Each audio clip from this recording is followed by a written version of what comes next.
The person next to you or a loved one is probably battling with depression and you never knew.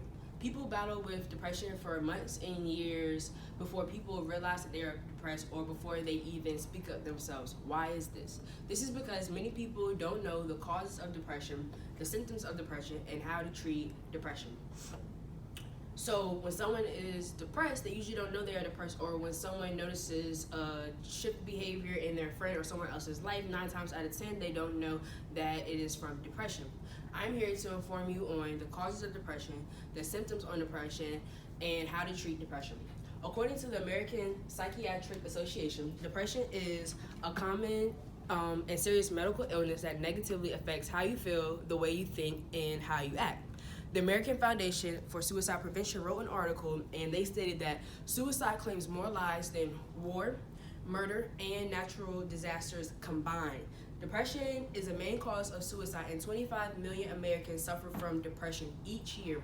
More Americans suffer from depression than coronary heart disease, cancer, HIV, and AIDS. So what causes depression?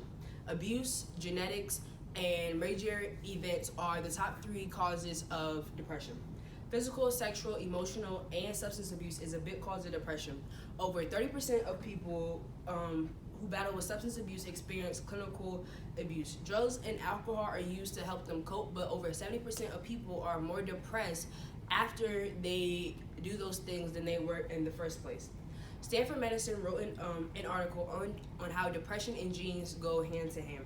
If someone in the family or has family history of depression, there's a 50% chance that the child is going to experience depression.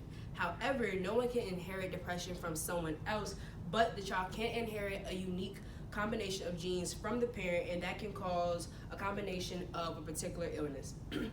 Lastly is a major event. This could be getting a new job, this could be getting fired from a job, this could be a breakup, it could be anything that's a major shift change. Change and the fear of failure frightens millennials, so they allow themselves to get overworked and overstressed, which leads them to depression. So now we know what causes depression. What does depression look like? So loss of interest, reckless behavior, and appetite. Loss of interest, you have no care in the world about anything. Hobby, school, work, you don't feel yourself, you don't have energy, all you want to do is just sleep the pain away. Your body feels heavy and you don't have energy and you don't have time to complete even small tasks. A lot of people who are depressed often do reckless things. It could be reckless drinking, reckless doing drugs, it could be reckless driving, it could be gambling. A lot of people who are often depressed are often going through money problems too, because they have no care in the world, so they're just spending money and just spending money. Appetite is probably the number one sign in telling when someone is depressed, and it's the most common to be able to recognize. It could be someone not wanting to eat. When they eat, they get sick. Or it could be someone who's eating, but they're eating more than often, so they're eating meal after meal and they're not getting full. So what does this look like? This could be a classmate who always comes to class but is not coming anymore. This could be a coworker who never slacks on their work but begins to slack. It could be a friend who's always sleeping all the time when you ask them what they're doing or if they want to hang out. So now we know what causes depression, the symptoms of depression. Now, how do we treat depression? So 60% of people who are depressed have no type of treatment at all. 2.4% of people who have depression are on medication, and 17.5% of people are either seeking health, professional help, and they are on medication. So how do we treat depression? Studies have shown that exercise, therapy, and healthy eating are the top ways to treat depression. Studies have also shown that regular exercise can be used for treating depression, and it is just as good as medication. Exercise boosts serotonin, endorphins, and other chemicals in the brain, and it also triggers growth cells in your brain. Outside exercise is just as good because the sun gives you off protein, and the light also helps affect your brain. And most times, people who are depressed, they just like to be in a whole bunch of darkness. Therapy. Dr. Umar Johnson, who is a doctor of clinical psychology and a certified psychologist who is an expert of education and mental health, he believes that therapy is the number one reason in ending depression. Why does he believe this? He believes that He believes that people should go to therapy to get, he believes people should go to therapy to talk to a stranger, to get outside advice, and to get unbiased advice. He believes that as we talk out loud and as we self-reflect, that we already know the answers to our questions. Why we are depressed, why we do what we do, why do we feel what we feel.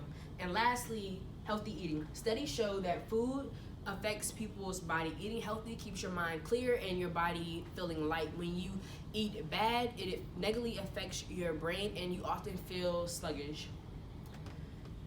Eva Selhub, who is a nutritional psychiatrist, she believes that, well, she stated that your brain is always on. It takes care of your thoughts, movements, your breathing, and your senses, so it's working 24/7 even when you're sleeping. So your brain needs fuel. So how do you get fuel? Fuel comes from the foods that we put in our bodies. The medical field is just now starting to realize the correlation between depression and the foods that we put, and they're starting to see that an impaired brain of any type of sort, including food, is leading to a high cause of mood disorders such as depression. I battled with depression for 6 years before I knew I was depressed. Friends, family, and even myself didn't know I was depressed because I didn't know the causes of depression, what depression was, or how to treat my depression. So for many years, I battled. Depression is one of the most common conditions in primary care, but it's often unrecognized, untreated, and undiagnosed. Those who experience depression are at a high rate of mortality and morbidity. Depression has been a problem in the millennial generation for centuries now. Any depression only works when the depressed and the supporters know the causes of depression, the symptoms of depression, and how to treat depression. Depression will always be a disease, but it can be treated. It takes everyone knowing that depression is a real mental illness and society being able to recognize the signs and knowing how to treat them.